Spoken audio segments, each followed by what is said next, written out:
Beat boot PS Plus. It's good this month. Thank God. Except for Dirt. Not a fan. Not a fan of Dirt? No. They had me try to sign up for like an account thing, and that took longer than the amount of time I played the game before I decided I still don't like racing games. Yeah. I've never been a fan of racing games, but speaking of racing games, Hot Wheels Unleashed, dude, it's great. And I'd be more than happy to talk more about Hot Wheels Unleashed. Once the listeners know, this is the PS Pony Podcast, the very second PS Pony Podcast of the 2022 year. What's up, guys? How you doing? As always, me and Ron get together to bring you all the video game news you need to know about, specifically in terms of PlayStation, but also sometimes, as you'll see, Xbox news. Yeah, man, I'm loving Hot Wheels Unleashed. It's I wish there was more in the sense of like story. Like it's Hot Wheels, so there doesn't need to be. I would never imagine there being a story in Hot Wheels, to be honest. I didn't mean like, I don't know. I guess like more like I'm looking at it from the sense of like Jack Racing, like more of like a not a story like a narrative driven thing, but more of like a career type story, if that makes sense. So like you build a car and then like you use that same car and you upgrade the different parts of it, but at the end of the day, it's literally just pick a car, race. All the cars you get, which I don't love, are out of like loot boxes. Unless I guess you can outright buy some cars through the store, but everything's through loot box. And then if you get like repeats, you can like either dismantle them or sell them, or you can actually gift them to people. So like if me and you were playing and like I got two of like a certain car, I could like send it to you. So that's pretty cool. But that is nice. Yeah, but I've been having a lot of fun. It's actually hard. It's a lot harder than I thought a Hot Wheels game would be. I think that's good. Yeah, cause yesterday I was like, when I was like, you know what, I'm gonna dedicate some time to it, and I was getting wrecked, man. I was getting wrecked, and it really wasn't until like I really figured out how to like drift around bends and like utilize my boost. That's where I was like, okay, all right, it's like Mario Kart in a sense. Yeah, but so far I'm having a blast in that. That's really fun. I beat Guardians of the Galaxy yesterday. Well, I didn't beat it. I beat it 2 days ago, but I got the platinum in it. Great game, man. Great game. Honestly, all the awards for or all the nominations for Game Awards makes sense. Every single one makes sense. Love it. I really hope they do a second one. Kind of long. It wasn't long. I just took a lot of time, like exploring. One of the biggest things I loved about it was the dialogue options. There's like so many dialogue options, both choice, but also things like there's so many times like conversation was happening and I was just progressing through the level and I like triggered like the next like cutscene or the next event that I missed part of the conversation. I was like, I wanted to hear the rest of that. Yeah. You know? So, really cool. I had to replay some of the game to pop a trophy, but and like I selected new dialogue options, and it's so cool how the game, like your choices do matter to some extent, not majorly, but it's more of like different paths of levels you can take, and like certain areas can be quicker, certain areas can be longer.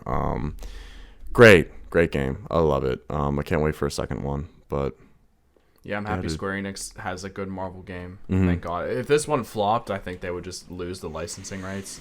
Yeah, well, that point. You know what? I think what made this thing hit as hard as it did, too, was the flop of Avengers. Because I think a lot of people going into it, like, because definitely, I was like, oh, this is just going to be like some weird Avengers thing. But, dude, they knocked it right out of the park. Every single... The low expectation combined with the holy crap, this is actually good. Yeah. Did it. No, really exactly. Well. Who would have thought making a good narrative would sell games? That's exactly. Crazy. Yeah. But, what have you been up to, man? What have you been playing? I've been playing a lot. You also have been playing Deep Rock Galactic, which is with PS Plus for the month of January 2022. Loving the game so far. I think it's really good. It's a lot of fun to play with you guys. I looked into some of like the server issues that myself, Aaron, and Greg were having. It's pretty much a widespread issue. Oh, it really? just depends. Yeah, like some people can host, some people can't. Like it's just kind of a thing. Which sucks. I really want them to fix that like as soon as they can, because if this happened for like another month, that game's gonna die. If it's that big of an issue, I'd imagine it's pretty high on their list. Specifically PS5. it's like kind of an issue. Oh, really? Yeah, For like PlayStation okay. consoles, yeah. Because I loaded up the PS4 version of the game to see if I could connect to Greg, and it still wouldn't. Really? Yeah. That's so upsetting. So that needs to be kind of fixed quick, at least, because there's a lot of games that are coming out soon. Yeah. That you can't always be the host of if the three of us want to play. Yeah. That's because exactly. Uncharted's coming out at the end of the month. Hell yeah. Super excited for Uncharted. For Horizon, Elden Ring, Saifu. Yeah. A bunch of other stuff. I'm in this weird like drought-ish thing where like I did everything I wanted. I played everything I wanted to play to the amount I wanted to play it. That like for Christmas. So I'm like in a very open place where I can like start something new. I can go back to do something old. I did actually hop into Demon Souls a little bit last night. Oh, really? Yeah. How do you like it? Oh, dude. I got my ass kicked for an hour straight. Yeah. What I think is cool that I never knew about the game, I don't know if it was in the PS2 version. 3. Right, that's right. It came out on 3, so I guess it must have been. But people leave notes. You can leave notes for people, and like in Bloodborne. that is awesome. That has helped me so much. Like just like looking for treasure and finding stuff. And could you leave actual notes in Bloodborne? Yeah. Could you? Oh, okay. To like an extent, I forget how exactly it worked, but there were like user notes you could find. If I remember correctly, I feel like the ones in Bloodborne were more like, oh, screw this area, or like, oh, like just like random like anecdotes. Whereas like so far for what I've been seeing in Demon Souls, it's literally like watch out, look. It's never like specific, which I really like too. It's like look out for traps or like treasure ahead. Make sure you look thoroughly. There was one I ran into. I was running down a hallway. I like got in this area that was like a fork in the road. I walked down one way, killed a few enemies. There was a note. I clicked on it. It said, "Beginners will have a really tough time." I said, "Cool." Turned right around. Nice. So yeah, I'm enjoying it. It's really cool. I'm in a place where I don't know if I want to like stick with it or if I want to go back and platinum Hades. Yeah, because Elden Ring's could be coming out. So that's your other Souls game. Yeah. So I'm thinking, part of me, but then I also was kicking around the idea of loading Hollow Knight up and doing the Pantheon. So I think with Elden, it's January, right? Not February. Elden Ring. Elden Ring, yeah. I meant like what month is it? Yeah, I was yeah. like, how are you doing? So I think I might go back to Hades, or try to do the Pantheon on Hollow Knight. That's what I'm. I think that'll be a nice warm up, get me in the mindset of hard game, difficult, and then transition right into Elden Ring. So yeah, I've been thinking of going back to Hollow Knight, but I want to get through a lot of these games that are coming out first, so I can have more time to dedicate. Yeah. After March, there's not much for a bit. It's yeah. It's pretty much kind of dry from there on out. It just depends on when these games get release dates that are coming out, like Hogwarts Legacy and stuff. Yeah. So it just depends when that gets announced. Well, Sony's having it's not in our news today because I literally just saw. I think it's a rumor right now, but they're having a state of play soon. They're having a state of play soon. I think in March. So it's pretty far out. I mean, it's either February or March, but I'm sure we'll have like the full details on it next week. But yeah, I did see something kicking around like that. Yeah. Also, I checked on the Attack on Titan Warzone bundle. Didn't see it. Oh, it's not there. No, so it was like a didn't see it. Fake rumor. I did. Well, that's the thing is I did type it into Google and like do a little more research on my own. It's there. Like they have like a picture of like the graphic, like like everything that like you can get in it is like and it says Levi. Oh, it does. It does say, it says like Levi, blah blah blah blah. Oh, okay. So I figured they would make Levi. Yeah, it would make sense to do a Titan. I thought, yeah. I don't know if it's gonna be like Levi or if it's gonna be like a current character dressed as Levi, if that makes sense. I mean, they're all technically current characters dressed as Levi, or dressed as anyone. Who do you think's in that bunny suit, or Saw? Well, no, right. Yeah. But like, I didn't do what about the John McClane? Is that a character just with a different skin? Probably. Yeah. Oh well. But yeah, so I checked. I didn't see it. I'm thinking it might actually release tomorrow because tomorrow's like the the typical update day. It's usually either Tuesday or Wednesday that like because that's when all the battle passes end and all that stuff. So we'll keep an eye out for that. Yeah, but I other than that though, I've been playing Persona 5. I'm getting started on the third palace now. I was also thinking about starting Persona 5, like hopping back in that. Persona. Yeah, I'm bouncing around with a lot of stuff right now. I basically lapped you at this point. I am pretty much where you left off. Where are you? I'm about to start the third palace. I finished Madarame. No, Madarame. Yeah, no, you're right where I am. Yeah. God. Yeah, I've only did 2 palaces. That's crazy. I lapped you. You did lap me. Imagine. You did. Yeah. So I'm playing that right now. Probably after we record, that's all I'm probably gonna play tonight. We'll see. And then yeah. But I've been there's just a lot of games that have been on my radar. Yeah. But I want to get through as much Persona as I can now. Get all these games that are going to come out, play them, and then the spring come back and just beat Persona. Right. I'd probably be a year on the dot that I would have, and then play Death's Door, maybe Hollow Knight, whatever else that's kind of coming out. Yeah.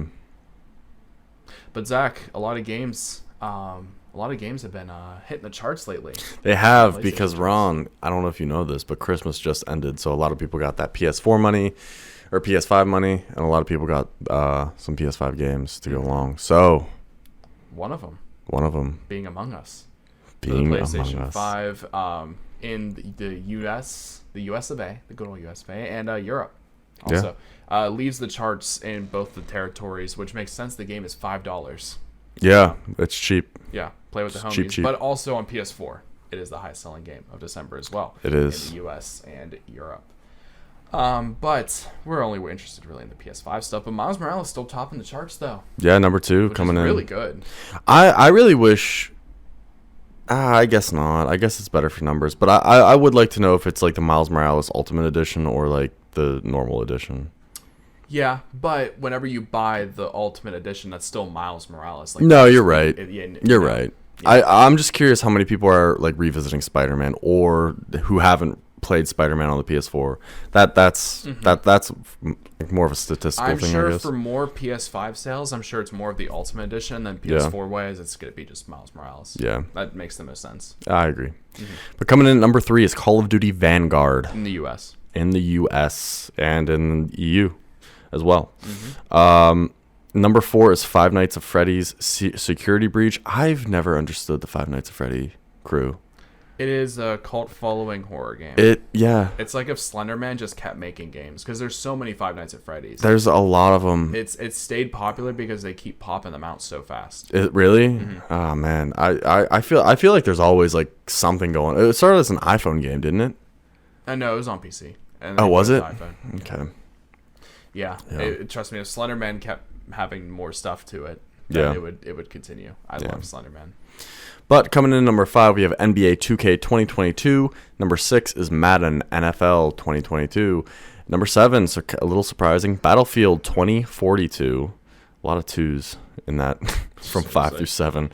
8 is Assassin's Creed Valhalla. 9 is Kena Bridge of Spirits. And 10 is Game of the Year of 2021 winner It Takes Two. Love that. Love that. I still haven't played It Takes Two. I have a lot of I have a lot of things to say about It Takes Two. Once me and Elise actually beat it, which was supposed to happen this weekend, but because of the hashtag vid, didn't work. Yeah. So that sucks. Yeah. But a lot of people getting it lately, though. Everyone's getting it, dude. Yeah. Everyone's getting it. I feel like it's a matter of time at this point. I'm shocked I didn't get it. Yeah. Over the weekend. Yeah. But those are the top 10 PS5 best-selling games of the month of December. In the U.S. In the U.S., of course. But Ronnie. But Zach. The next thing isn't loading. That's funny because I have it loaded. So oh, perfect. So good news for all of you PS5 owners who have friends on PC for some reason. You can now, well, not now, soon, the rumor is that you'll be able to start using the Discord integration from PlayStation 5 to talk to your friends on Discord. Thank God. Yeah. I'm excited for that just because I know, like, when Matt plays his games on his computer sometimes too, it's just probably easier for him because he's already on the computer. Yeah. Go up Discord, hop in, boom, start talking. Especially if you need a headset too, and we don't have like any of these mics or anything. Yeah. It sounds good. So, yeah.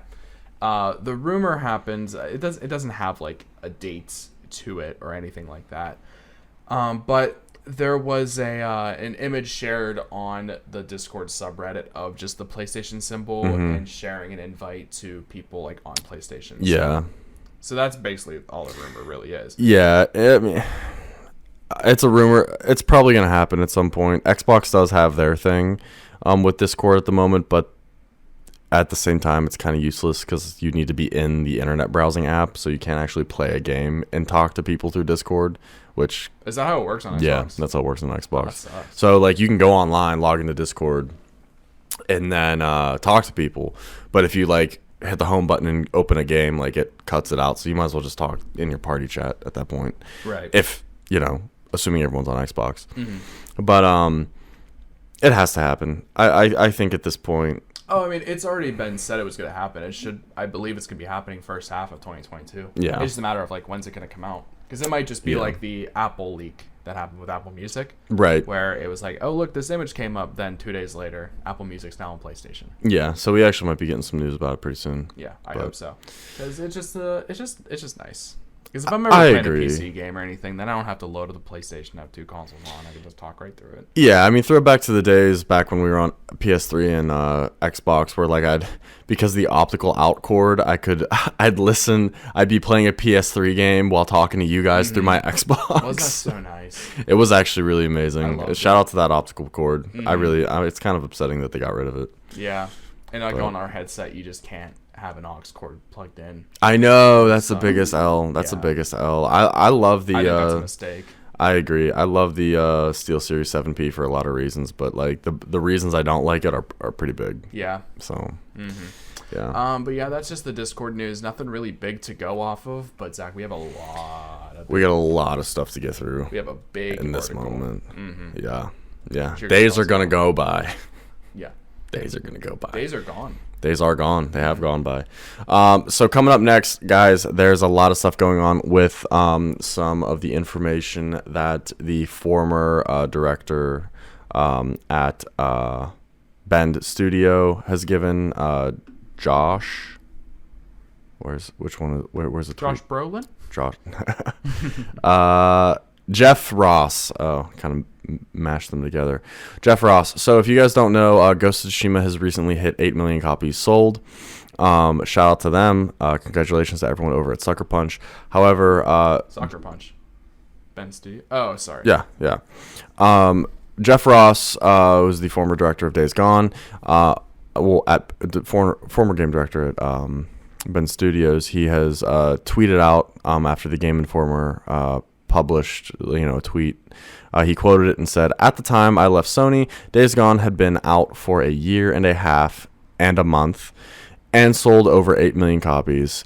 It's since gone on to sell more and then 1 million plus on Steam. Local studio management always made us feel like it was a big disappointment." That's a huge tweet. That's a huge tweet. So to kind of continue on with this story, there's a lot of articles that came out talking about this tweet, talking about the numbers.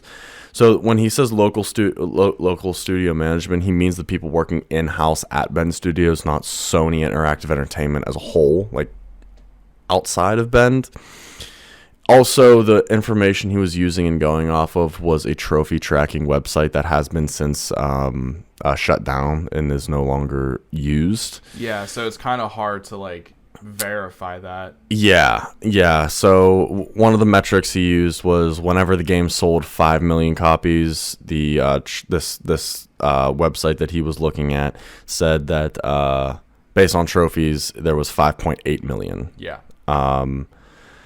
So there's a lot of leeway in there. I think that's a very powerful statement he originally makes, and now this takes away a lot. Yeah, and it's also been free on Plus, a part of the PlayStation Plus collection. It's also been on PlayStation Now as well. So there's like a lot of ways people have been able to play it, or game sharing or anything like that as well. So it's kind of hard to tell. Yeah. So he admitted to using this tracker in an interview with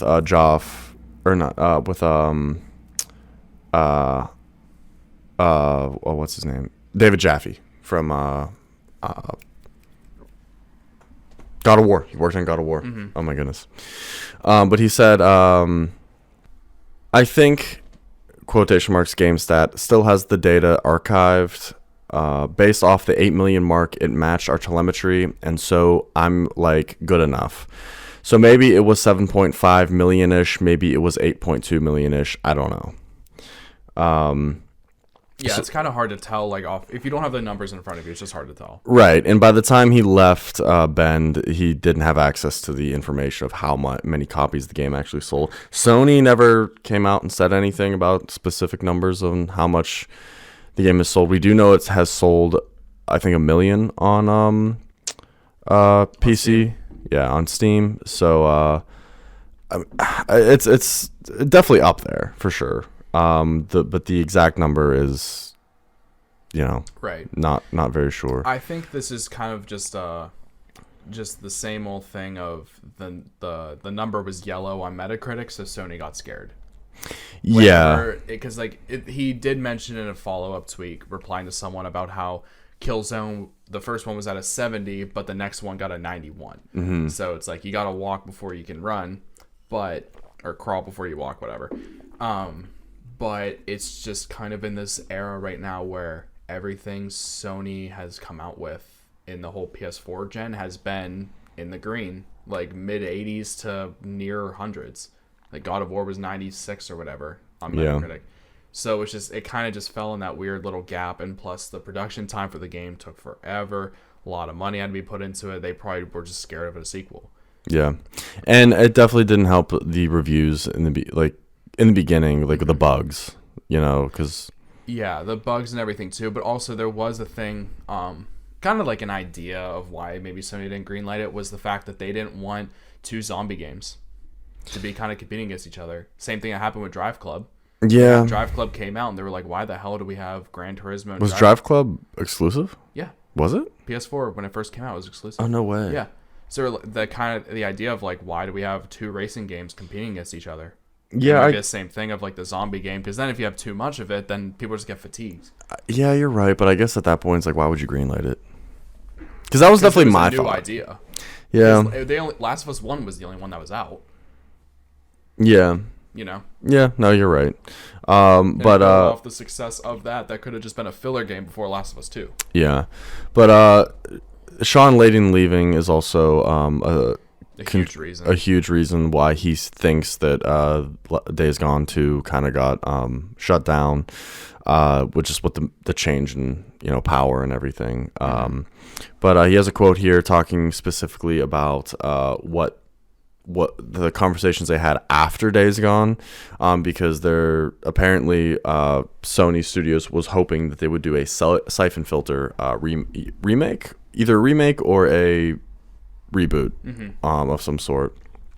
Quote reads, it was very obvious that we shouldn't be talking about Days Gone while we were working on the pitch and generating it. It was clear that it was a non-starter, and there was nothing in the pitch that made the local manager and his boss feel good about it. It's probably a failure of the creative group, but it was just an uphill battle the whole time when it came to pitching Days Gone 2. That being said, Siphon Filter was brought up by Sony executives, but it becomes a little murky as to like how strong they felt about it. Now, he did bring up wanting to really feeling comfortable and excited about pitching a new World Resistance game, a sequel to the previous games that currently exist rather than a reboot. It would be open world.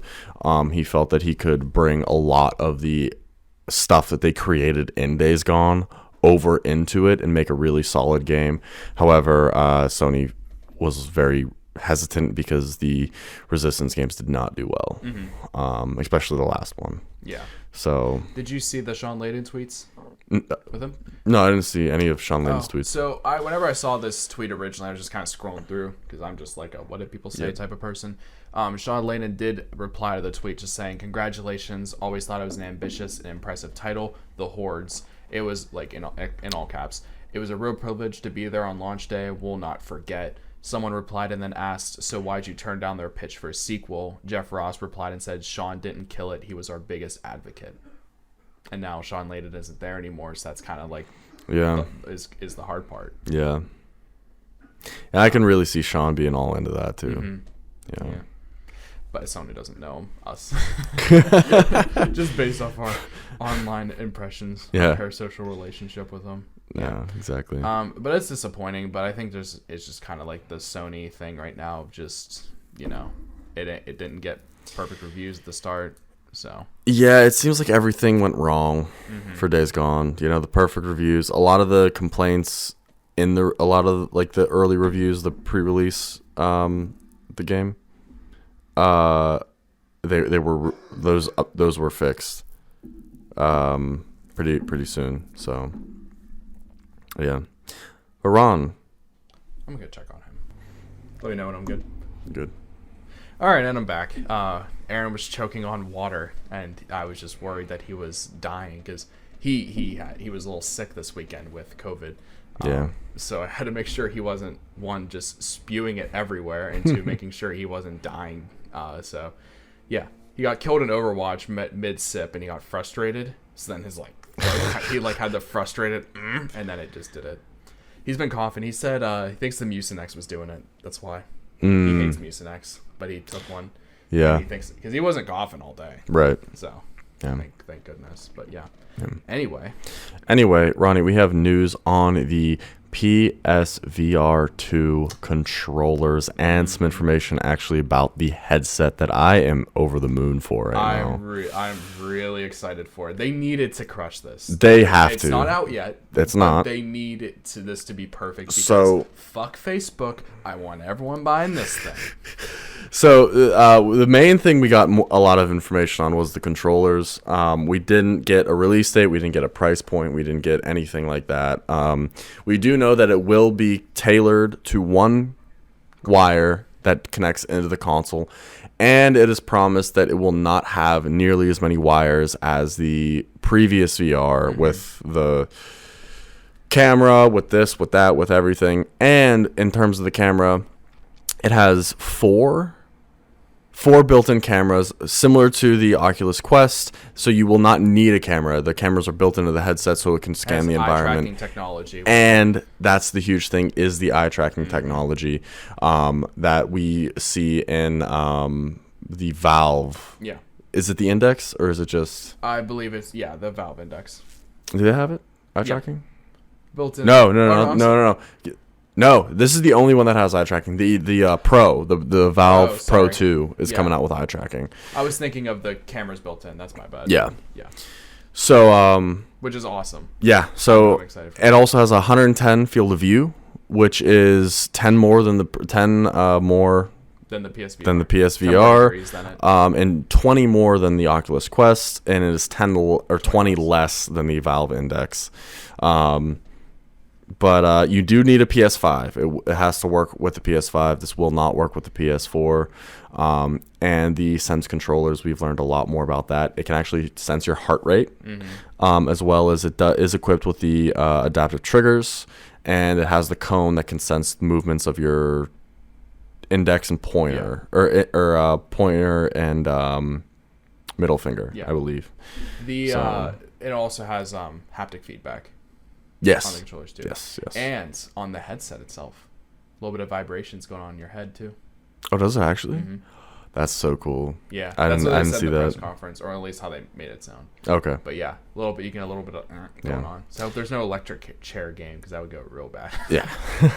It is an OLED display, and it is 120 hertz, which is on par with everything except for the Valve Index, which has 144 hertz. Mm-hmm. Which, if you're buying a big gaming computer for VR, that's just what you're gonna be buying it at anyway. So. Yeah. No, absolutely.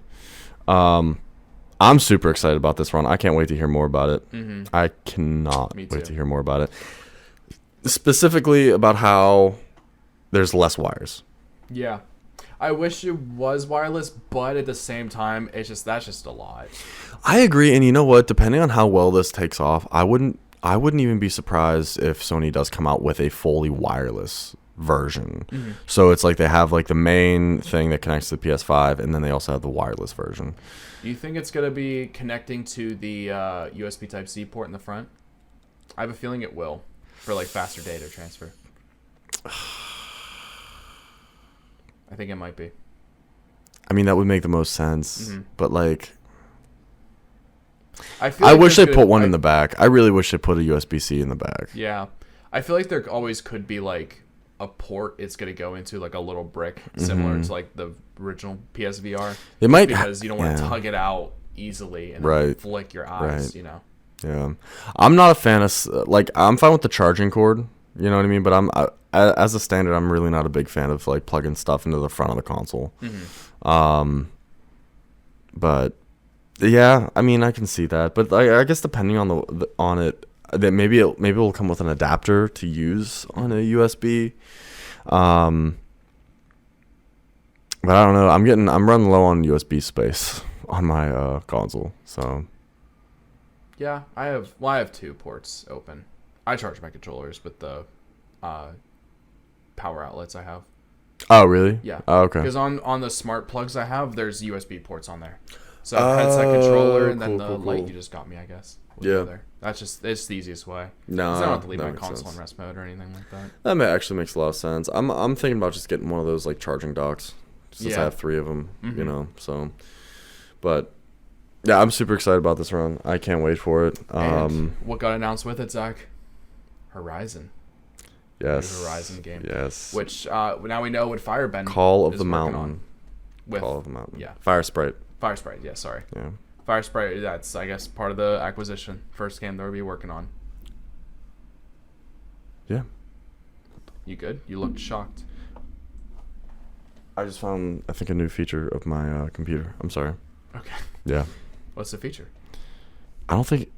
Did it go back? I'm just stupid. I like pushed it back a little bit and like made it click, and I thought like it could actually go back further than I usually do it. Gotcha. Yeah. Anyway, but no, the eye tracking technology looks really, really cool. That gives us an idea, kind of like those patents we saw for like kind of like party games and stuff. Right. So that'd be a cool feature, but got sidetracked. Horizon VR.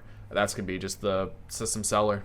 I mean, there's always kind of a game that comes out that needs to be the system seller. It's huge. And I don't think PSVR really had that. They had like Astro Rescue Bot. That came out late. That came out super late, and I don't think that was like a system seller. I think this, like, especially first party IP, is huge. This tells me that Sony's really like committing a lot to this, doubling down on it.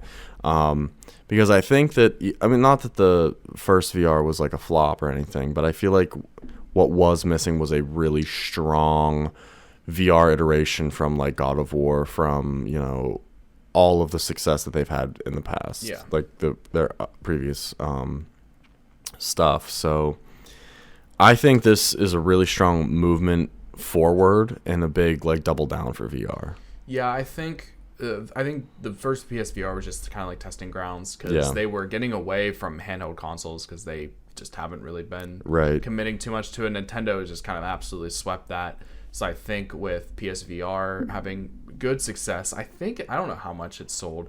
It sold really well for what they were looking for in terms of sales. But I'm sure that if they have a high power PSVR and just the huge demand of PS5s, people are already pretty much going to have PS5s anyway. Yeah. So if you can sell a lot of the headsets to them, then perfect. Absolutely. It'll be the replacement for handhelds. I mean, what, we paid $400 for ours? We did $500 because we got the big bundle with the controllers and games. Did we actually pay $500? We actually paid $500. And then like $300. Or was it $300 and then we paid $400? Well, no, it was $400 for the headset, but for $500 we got the Move controllers and games. That's crazy. You can get one of those bundles now for like $200. I know. That's why I'm waiting to buy this headset. I'm not doing that again. Yeah. But I'm sure there'll be a lot of people who are going to buy it. I'm sure it will not come out until enough PS5s are out, because you can't sell more of these headsets than consoles. Exactly, and that's the biggest. I think that's going to be the biggest thing that hurts the VR sales and just VR in general, is that. I would imagine this probably isn't going to come out for another year. It ain't coming out this year. I think we'll get more information this year, but I would think it'd probably be 2023. Yeah. I don't think it'll come out this year. This year is be dedicated. Well, did they say it was coming out this year? I almost feel like they said it might. No, it's not. They said more news would come. More news. Yeah, that's it. Okay. But they just need to figure out how to get PS5s into people's homes. I agree. And that's just something that's going to take this whole year to do. Yeah. And then they're going to hit their metrics and be like, oh, hey, look, we have this new headset. And then eventually maybe they'll say, hey, we're doing handheld again. Right. That's all I'm saying. They could, I mean, granted, we'll see how the Steam Deck does. But they could definitely make a more powerful handheld than the Switch. I agree, and I would love to see it. You know me. I would love to give a reason to put my Switch. I sold my Vita, I needed money. Now I have money, and now I don't have a Vita. So now I would like another handheld from Sony. But I mean, you could definitely find a Vita for sure. I think I could, but we'll see. But I lost my memory cards. That's the thing. I jacked up the price on that dude with a 64 gig memory card. I don't even think I have mine anymore. I was actually still might have an 8 gig memory card laying around. Do you? Yeah. I mean, that's Enough. You're right. You know, get Persona 4 golden. Keep my Persona addiction going. I'd look into it. I'd definitely look into it sooner than later because it's only going to go up prices for them. True. But Ron, E3 for the third year in a row, it is going to be online only. COVID spikes, COVID-19 positive COVID-19 cases have surged immensely, as me and Ron have been experiencing these past couple weeks. So yeah, it's going to be online again. It's going to operate the same way it has these past 2 years. That being said, Jeff Keighley's event, the Summer Games Fest, will return in 2022 as well. So we have that to look forward to. We don't have any official dates or times or anything like that for any of them because it's almost 6 months away. Right. So, but yeah, E3, it will be online. Sad news, but also safe news.